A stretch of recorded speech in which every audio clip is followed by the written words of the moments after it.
How does the Swedish Postal Office handle import fees? Well, I've got my first package now from China delivered through the Swedish Postal Office. So let's find out and see how this works.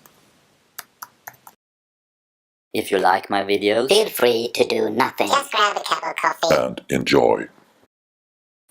The first thing that happened to me is that I got an SMS. I don't get an email. So it seems I have to do everything on my portable device. So let's explore. The experience on an Android is a little bewildering. I have to click several times and get these strange pop-ups, but finally I get to this page where the payment can actually be made to PostNord, and I also found this link with an image of the package. So at least I can see that the package is rather large. So in this way I kind of can determine if it's worth paying these 78 crowns or not. So I'm going to go ahead and pay this time to see what happens. What's a little worrying here is that the value-added tax here is 2 crowns 30 cents. That's very low. So that should indicate that the import value of this package is actually very low. So it doesn't contain very much. And I actually ordered quite a lot of stuff from eBay, like up to I think 1,000 Swedish crowns. So if each package is going to arrive with this fee of 78 Swedish crowns, this will be getting very, very expensive for me. But let's leave that for now and see what happens. It's actually not very convenient to pay this using my phone. So how do I get this information to my laptop so that I can pay at my computer? I discovered how to forward the SMS I got to my email. And of course the user experience using the touch keyboard of the small Android phone entering my very long email address wasn't very good.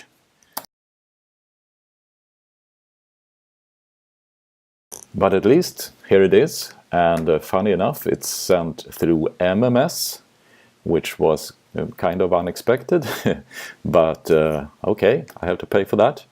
But here it is, the link, so let's see if I can do this on my desktop. Yes, and now I should be able to pay through my company, I suppose. And now the risk is, of course, that I will actually go to my private bank. And of course this took too long, so I have to do it again. There you go. Now I end up in my private account. I don't want that. I want to pay with my company. I cancelled, and now I have to wait 10 minutes to do another attempt, just because the user interface fooled me, and I discovered that I couldn't pay with my company card, and now I'm punished. Great. I wonder how I know when the 10 minutes is up and I can do a second payment attempt. Maybe I just refresh the page. I wait 10 minutes and then I refresh the page and see if I get any feedback. I waited more than 10 minutes, so let's refresh the page and see what happens. No feedback. Well, screw this. I go ahead. Anyhow, waited more than 10 minutes. So now I try to pay with my card. So what's helping me out here? Yeah, this one. So let's fill this out.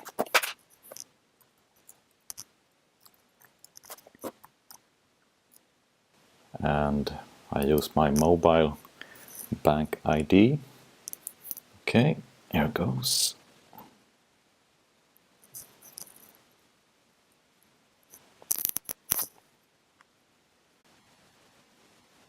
Yay! Okay. So now I get a message here. Thank you for your payment. After approval of the Swedish Tullverket, what's that in English? The import, the customs. Yeah, after approval from the customs, the Swedish customs, PostNord, the Swedish Postal Office, will deliver the package to me, or my, yeah, and I get a new tracking ID. And yeah, I can check the image of the package again. And it says nothing. I don't know how much of my order is in here. So yeah, this is the first try. I don't like it. I think there is a lot of things to say about this way of paying the import fees. So I'll be back and comment on this. Here I'm calling PostNord. So after some spending some time and pressing buttons, I ended up with this person here. So my question to her is, how do I put the address on, or how do I buy things so that PostNord understands that I'm actually a company?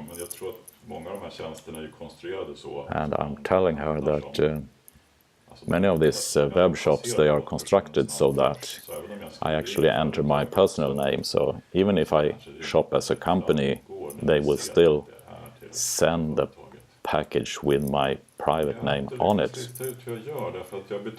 So I haven't figured out how to shop from eBay, say, and get the company name on the package.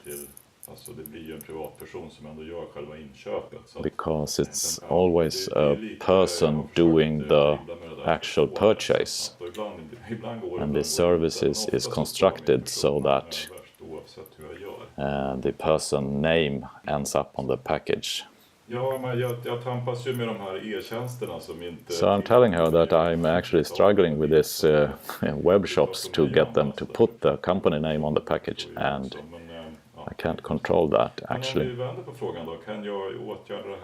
So she couldn't help me with that, and so I asked her the other way around. Can I fix this afterwards with them, PostNord?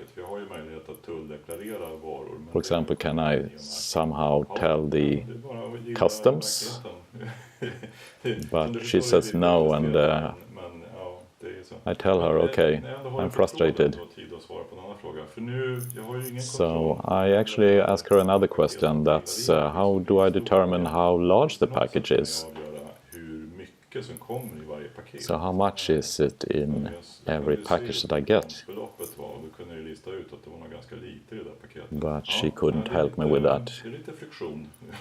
No, at this time she actually wanted me to hang up, and I tried to show some understanding of her situation, but I'm still very frustrated and I don't want to show it to her. So okay, so here we end the conversation, and well, she couldn't help me. Okej, tack ska du ha. Ha det gott. Hej. Well, of course, she didn't want to answer my questions. She just was at work and was stressed, and she could just understand my situation, but she couldn't. Of course, she couldn't help me. So the thing is that supposedly I need to find a way to get the sender to actually put the company name on the delivery. Thing is, I don't know how to do this, because if I shop on the eBay, even if I pay with PayPal and through my company account, the sender will most probably still put my private name on the package. So I have to look into that and see if I can somehow get the company name on the package. Okay, there you have it. My first experience of importing from China through the Swedish Postal Office. I have two things on the top of my mind now. The first one is that I would like PostNord to actually send me an email doing this on my portable device is just no good, too cumbersome. And secondly, I have a question. I actually bought this through my company, but PostNord didn't understand that. Well, perhaps because, of course, the address didn't show that it was addressed to a company. And I don't think I could change the address when I bought this on eBay. At least I haven't found any way of telling eBay that I'm actually a company and not a private person. So I have to figure out how to import this stuff through my company and make this a smoother experience. So yeah, it's interesting. The digital lives of all of us is very complicated these days, and I call this the digital schizophrenia. I mean, it's a large, very complicated house of cards, and you have to assemble it every time this happens, and it's always a surprise what parts you have to figure out and how to put them together. So yeah, I hope you enjoyed this video, and if you have any comments on the Swedish way of importing through the Swedish Postal Office and the experience about this and the fees and everything, feel free to leave a comment below, and until next time, see you later. Thank you for watching. If you like my videos, feel free to do nothing. Just grab a cup of coffee and enjoy.